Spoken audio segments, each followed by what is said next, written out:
शिक्षक साथियों, आज हम लोग विद्यालय में जो भी ऐप इस्तेमाल करते हैं, जो भी एजुकेशनल ऐप्स हैं, हम लोग उस पर चर्चा करेंगे और साथ ही साथ उसकी उपयोगिता के बारे में भी हम लोग बातचीत करेंगे। तो जैसा कि आप देख रहे हैं मेरे डिस्प्ले पे, मैंने एक फ़ोल्डर बना लिया है स्पेशली जो हमारे एजुकेशनल ऐप्स हैं, जिनका प्रयोग हमको आए दिन अपने विद्यालय में करना होता है। तो जैसा कि आप देख रहे हैं सामने, समर्थ ऐप है, प्रेरणा गुणवत्ता ऐप है, दीक्षा ऐप है, स्विफ्ट चैट ऐप है, प्रेरणा ऐप है, प्रेरणा डीबीटी ऐप है, निपुण लक्ष्य ऐप है, एम स्थापना ऐप है और रीड अलोंग ऐप है। तो इन सारे ऐप्स का इस्तेमाल हम अपने विद्यालय स्तर पे विभिन्न प्रकार की सूचनाओं के लिए, शैक्षणिक प्रक्रिया को रोचक और रुचिकर बनाने के लिए, साथ ही साथ बच्चों को जो भी संसाधन उपलब्ध कराना है, वो सारी सुविधाएं इन ऐप्स के माध्यम से ही उपलब्ध कराई जाती हैं। संक्षेप में इन सारे ऐप्स की चर्चा करेंगे और एक दो ऐप की चर्चा हम लोग इस भाग में करेंगे। अगले भाग में हम लोग बाकी अन्य ऐप्स की चर्चा करेंगे। तो सबसे पहले अगर हम बात करें, जो सबसे महत्वपूर्ण ऐप आजकल हम जो बहुत ज़्यादा लाइमलाइट में है, वो है निपुण लक्ष्य ऐप। अब निपुण लक्ष्य ऐप में, जैसा कि आप पहले जान रहे थे कि हम लोग सबसे पहले जो है इसमें केवल स्पॉट असेसमेंट करते थे और जो भी बच्चों का डेटा था वो आपके ब्लॉक स्तर पे उपलब्ध रहता था। आपको जानकारी है पहले से ही कि हम लोग इसका मर्जिंग रीड अलोंग ऐप से कर चुके हैं और उसी के आधार पर हम बच्चों का स्पॉट असेसमेंट करते हैं, जिसका डेटा, जैसे हम ARP के रूप में काम करते हैं, तो ये मेरे मई महीने के आकलन पर आधारित ये डेटा है। अगर इस ऐप की बात करें तो इसमें एक नया चीज़ इसमें जोड़ दिया गया है, निपुण संवाद। तो आगे के हम लोग दूसरे भाग में हम लोग इस पर विस्तार से चर्चा करेंगे। अब हम लोग दूसरे ऐप पे आते हैं। दूसरा महत्वपूर्ण ऐप है रीड अलोंग ऐप, जिसको बोलो ऐप की भी संज्ञा दी जाती है। ये बच्चों के मौखिक भाषा के विकास के लिए बहुत ही महत्वपूर्ण ऐप है। बच्चे जब एक बार इसका प्रयोग करना सीख जाते हैं तो बार बार वो इसका प्रयोग करना चाहते हैं। वो दिया से बातचीत करते हुए इस ऐप की विभिन्न प्रकार की गतिविधियों में वो भाग लेते हैं। उसके बाद हम लोग अगर तीसरे महत्वपूर्ण ऐप की बात करें तो ये डीबीटी, प्रेरणा आधार डीबीटी ऐप है, जिसमें हम बच्चों का पंजीकरण करते हैं, उनका वेरिफिकेशन करते हैं, उनका हम आधार वेरीफाई करते हैं और तब जाके उनके खाते में पैसा क्रेडिट होता है। तो डीबीटी का अर्थ आप जानते ही हैं कि डायरेक्ट बेनिफिशियरी ट्रांसफ़र, यानी पैसे को सीधे संबंधित या लाभार्थी के खाते में सीधे ट्रांसफ़र करने की ये प्रक्रिया है। तो आपको पता है कि ये सबसे महत्वपूर्ण ऐप है। उसके बाद अगर हम बात करें तो समर्थ ऐप की बात करते हैं। समर्थ ऐप के द्वारा हम लोग दिव्यांग बच्चे जो भी हमारे विद्यालय में पंजीकृत हैं, नामांकित हैं, उनकी सूचना हम इस पोर्टल पर भरते हैं, जिससे इनको जो भी संसाधन उपलब्ध होने हैं, जो भी सुविधाएं मिलनी हैं, वो इनको प्राप्त होती हैं। उसके बाद देखिए, ये बहुत ही जल्दी मशहूर हुआ ऐप है, जिसको हम स्विफ्ट चैट ऐप बोलते हैं। स्विफ्ट चैट ऐप, जैसा कि आप जानते हैं कि इसके द्वारा हम चैटिंग के साथ साथ हम लोग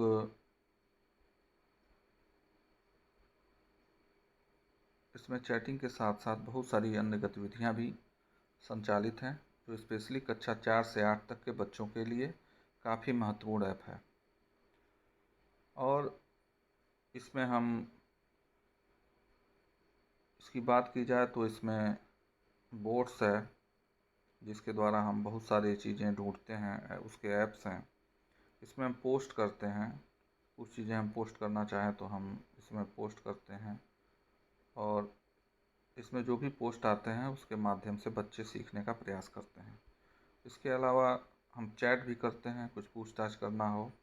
हम इसमें जो क्विज है उसमें भी बच्चे हिस्सा लेते हैं, और बच्चों को हिस्सा लेने के लिए या हम अपने क्लासरूम में बच्चों से उस क्विज के बारे में चर्चा करते हैं। स्विफ्ट चैट भी काफ़ी महत्वपूर्ण ऐप है। आगे अगर हम बात करें तो एक और महत्वपूर्ण, जो बहुत ही महत्वपूर्ण ऐप है, दीक्षा ऐप, जिस पे हमारे मानव संपदा के द्वारा और जो हमारा मानव संपदा कोड है उसके द्वारा हमारा इसमें लॉगिन होना चाहिए। साथ ही साथ हमारी इसमें प्रोफाइल कंप्लीट होनी चाहिए, और जो भी नए इसमें ऑनलाइन ट्रेनिंग्स आती हैं उसको हमको कंप्लीट करना होता है। वो सारी चीज़ें हमारे जो हमारा मानव संपदा है उसमें ऐड ऑन होती हैं। इसके अलावा ब्लॉक स्तर पे जो भी गतिविधियाँ करते हैं, जैसे हम पाठ्य पुस्तकों में जो QR कोड दिए हैं उनके माध्यम से हम स्कैन करके बच्चों को पढ़ाते हैं, हम ट्रेनिंग्स लेते हैं। तो कुल मिला के ये पूर्णतया एकेडमिक ऐप है, जिसके द्वारा हम ट्रेनिंग के साथ साथ बच्चों की पढ़ाई लिखाई और अपने आप को हम लोग विभिन्न प्रकार के जो इसमें संसाधन दिए गए हैं उससे हम लोग अपने आप को इनरिच करते हैं, हम अपने आप को संतृप्त करते हैं। और इससे क्या होता है कि जो हमारे पठन पाठन की गुणवत्ता है उसमें उसका उत्तरोत्तर विकास होता है। तो अपने आप में ये भी ऐप काफ़ी महत्वपूर्ण है, और निश्चित ही ये हमारे मोबाइल के मुख्य फ़ोल्डर में होना चाहिए, और इसमें जो भी गतिविधियाँ आपको मिलती हैं उसको हमको समय अंतर्गत पूरा करना चाहिए। हम लोग आगे इस ऐप के बारे में विस्तार से चर्चा करेंगे। जो महत्वपूर्ण ऐप है वो है एम स्थापना ऐप। एम स्थापना ऐप स्पेशली आपके अटेंडेंस और साथ ही साथ जो हम छुट्टी आदि लेते हैं हम ऑनलाइन भी ले सकते हैं और इसके माध्यम से भी ले सकते हैं। तो ये ऐप उसमें विशेष अपना योगदान देता है, और आगे हम लोग इस पर चर्चा करेंगे। उसके बाद है प्रेरणा ऐप। प्रेरणा ऐप इसलिए महत्वपूर्ण है कि जो भी हमको टैबलेट्स उपलब्ध कराए गए हैं उसमें जो 14 पंजिकाएँ हैं वो पंजिकाएँ आपको यहाँ पे दिखती हैं, और इसी के माध्यम से आपको अपने विद्यालय स्तर की जो गतिविधियाँ हैं उसको पूर्ण करना है। तो इसलिए ये ऐप भी काफ़ी महत्वपूर्ण है, और हम लोग इस पर आगे चर्चा भी करेंगे इन 14 पंजिकाओं के बारे में। साथ ही साथ हम इसका कैसे प्रयोग करेंगे और इससे हमको क्या लाभ होना है उसकी भी बातचीत हम लोग करेंगे। तो आगे चलते हैं।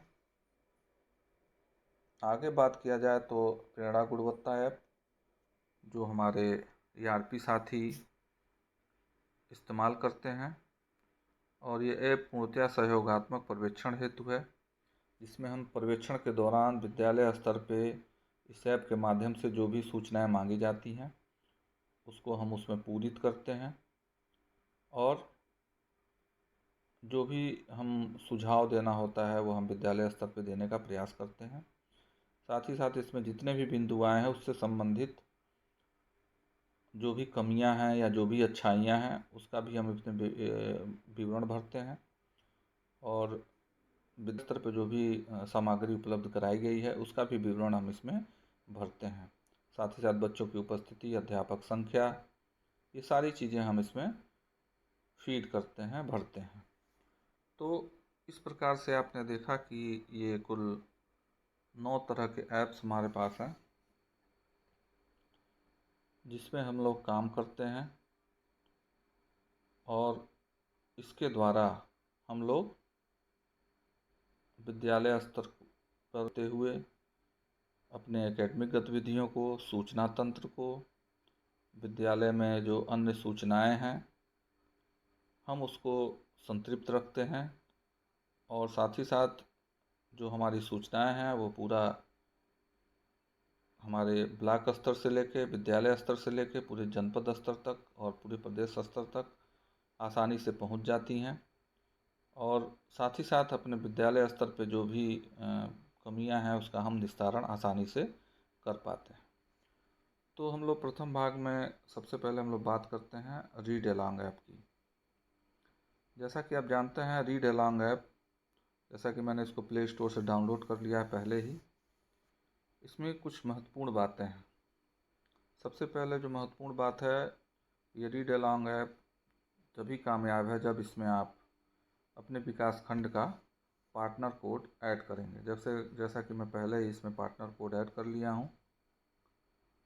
और देखिए इस पर स्पष्ट यहाँ पर निर्देश भी दिया गया है।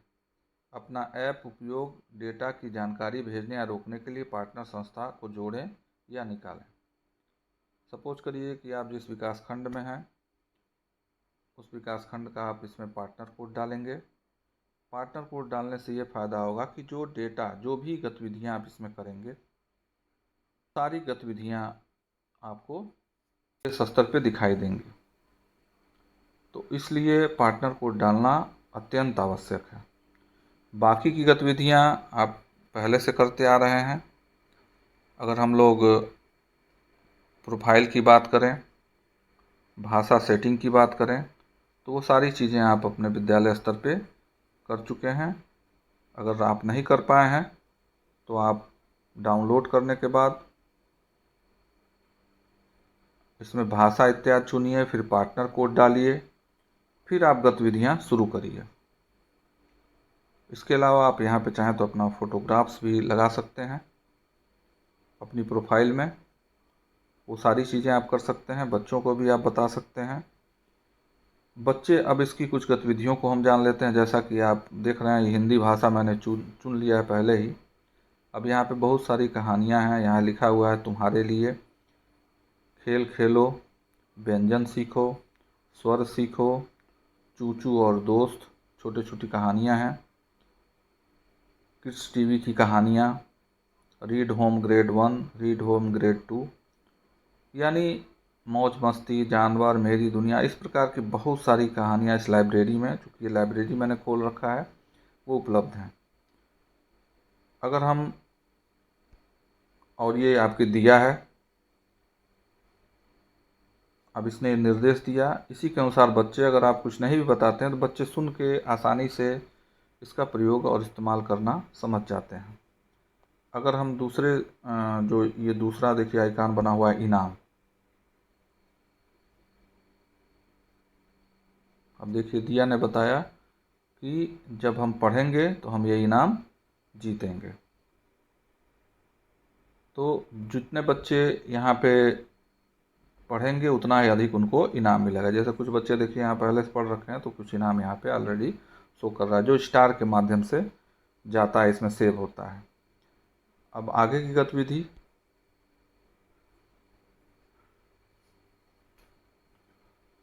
देखिए अब दिया ने बताया कि इसने लक्ष्य निर्धारित किया है कि बच्चे को